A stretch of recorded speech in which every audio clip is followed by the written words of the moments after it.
Good morning, everyone. Hope you are having a great day. Welcome if you're coming on live. I am really excited. Oh, I just got a message. Congrats, this is your 50th broadcast. That's pretty exciting. That means that I've been on live 50 different times, not necessarily in this group, but overall. So sharing the message is important to me, so I'm excited to get that little message. If this is your first time watching, I'm Maria Ribka, and I'm trying to help others bust the stress based on some experiences that I've had in my life. I want to share with you strategies. And this is actually the 19th, I think it's the 19th episode that's I've come on live into this group. So very excited. Tomorrow will be a little different, so we're going to talk about that at the end. But we're going to get right into hopefully the topic today, which is multitasking. And I want to share with you a little bit about that. Just give me a second. I'm going to see if anyone else can come on live. I want to get my notes together. Yesterday we talked about stress-inducing individuals. Did anybody tune into that or watch that episode yet? That was pretty powerful, if you ask me, because sometimes we get so tied up in other people's, I don't know, garbage, and that we let them affect us. And it's important for us not to do that. It's really important for us to just really focus on our journey and really help ourselves to get to a point where we're not doing that for other people. And it happens. It's something that we can get pulled into very easily. And if we can try to fight that tendency to do that, we can either direct them to get their own journey started by using some of the strategies or joining our group, or just try to learn to deal with them better. Jim Rohn says that you are the average of the 5 people that you hang out with. So you have to decide whether you want to be with stressful people, people that induce that stress to you, or people that, may not. So I choose may not. And I have spent some time really working on that. So, all right, guys, today we're going to talk about multitasking. That's pretty good topic, because a lot of us, I don't know about you, but I know I used to wear that as a badge of honor. Like, I would feel like if I was doing more tasks at one time than I possibly could, I would feel like I was accomplishing a lot. But actually, our brains cannot multitask. The attention that we can give to a task is actually finite. There's only a certain amount of attention, and we have 2 lobes in our brain. And when we go from one task to the other, we have to switch brain parts, and we kind of have to pay attention to this one, and then when we go to another task, we switch. Our brain has to switch, and that causes us to have to use more energy, and it is actually a task in the brain that affects even short-term memory. So, I've talked a little bit about my memory issues, and I can tell you now in reflection that that's a lot due to being very multitask oriented for years. I mean, even today, when I'm on the phone with someone, I'm trying to answer emails, or I am cooking something and I'm trying to do the dishwasher or clean something, and how many times do I burn something? It happens a lot. And unfortunately, we think we are sometimes good at it because we actually can accomplish different tasks at one time, but we suffer. We suffer in actually doing it correctly. Sometimes it takes more time because we make mistakes, burning the pot.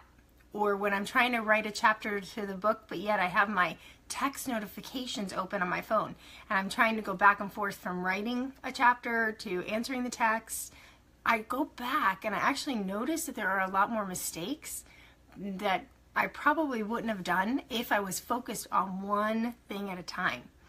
And we have to really acknowledge that when we try to do more than 2 things that are not automatic, like we can chew gum and we can walk, we can do those and listen to our radio, or we could we could walk and look at the trees. When we do some automatic tasks, we are able to maybe do another task, but there are very few automated tasks Even what we think is automated is not. You know, answering texts on the phone has become such a part of nature, to our nature these days, that we think it's an automated thing, but it's not. Every time we see that text message or we get the alert that there's a live video on, it's a distraction. Our brain has to switch gears to attend to that task, and that causes us to have to release the attention to the other task we were doing. And then going back to that task switches back. So we are actually losing some time and some, again, energy.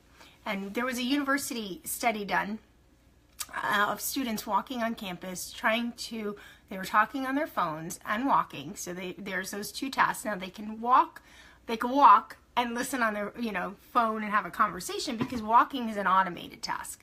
So they were able to do that. But there was 75% of them that could not acknowledge that they saw a clown on a unicycle. Isn't that interesting? That they're walking on an open campus just talking on the phone, and 75% of them could not remember seeing a clown on a unicycle. The brain could not take that information in. It loses a lot of information that we don't even realize. And these are college students, so your brains are pretty young. As we age, this gets harder and harder, but they were pretty young and capable, but they were still unable to recognize a clown on a unicycle while talking on the phone. And I've noticed that too. Sometimes when I'm just walking and trying to do, a little bit of this and that, or I go down to the road to get the mail, but I'm on my phone, I don't even see the surroundings around me. How much are we missing because we're trying to multitask? So what can we do? We have to really make a decision. As always, everything's a decision, right? We have to decide that we're going to separate tasks, especially the ones that matter. If you're working on your taxes, which I did a few days ago, or you're working on printing something, you want to make sure that you have this designated time to do it, and not have your notifications on, not have two things going at one time. If you're working on paying your bills and then you're trying to also read a book, or you're working on paying your bills and you're trying to cook dinner, those two things are not going to happen without the brain trying to switch back and forth, switch back and forth, switch back and forth, and cause your body more stress and frustration. Because every time it does that, it takes energy, and you're at risk for making mistakes that will take more time to fix later. So, multitasking is not a badge of honor. It is actually a challenge to our brains, a challenge to our minds that causes stress to happen. And I gotta tell you, I've done it for years and I still do it. So once we are aware that it's not as easy as we say, and it's not this great thing that we're accomplishing 10 tasks at one time, we can maybe say, all right, what can I do now? And then I'm going to work on this, and then I'm going to work on that. And some of us are in jobs. I was in a job that you had to multitask to survive. But if you want to survive in a way that you are going to do quality work without putting the effect of stress on your body for the long term, or on your memory, like mine, you have to acknowledge it and do it in a way that that doesn't happen all the time, and that you don't think it's this great accomplishment of yours to do several things together at one time. And if you can minimize that throughout your work day, or even through your personal day, if you can minimize those amount of times where you're switching the brain from activity to activity, just by making sure that if you're going to watch a show, you're watching the show. If you're going to answer texts and emails, you're answering texts and emails. If you're going to write the next chapter in your book, you're writing the next chapter in your book.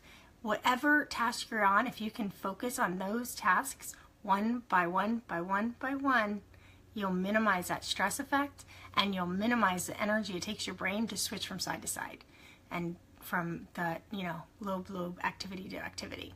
Okay, hopefully that makes sense. I hope you've been getting something out of these episodes.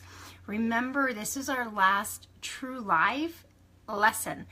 Tomorrow I'm coming on for Q&A for the topic that I posted in the beginning of the week. Now this was kind of in reflection to the whole episodes and the whole stress busting series. I'd love to hear from you on what you thought of these episodes. Were they helpful? Are you understanding a little bit more about stress? Do you feel like you have some more strategies? Is there something you think I could do differently? Or is there something that I left out that you really need help with? Private message me, add it to the comments. The question of the week post in our Facebook group says, what did you get what woke you up in the episodes, and what do you want to still work on, and what question do you have, or how can I help you with that better? And I want to really address those questions in a Q&A. Now I'm going to start that tomorrow. So I'm going to start that Q&A tomorrow. I will probably record it and post it. So a little different than coming on live. And each week I'm going to do the same thing. I'll be posting a topic or question in the Facebook group. That's such an amazing community of people that are dedicated to busting the stress, and I don't want it to end. So I know our 30-day journey was a 30-day journey, but I want it to be longer. And so we're going to continue with this. Next week I'll continue with posting a question or topic or something, a thought to ponder, and I want you to respond either in the comments or privately message me.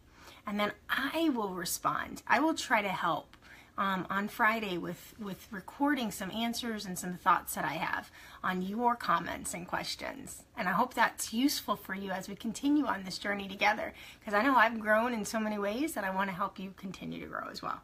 And I got something special. I got something special in the back pocket for May that I'm working on unveiling through April. I'll share the details kind of mid-April.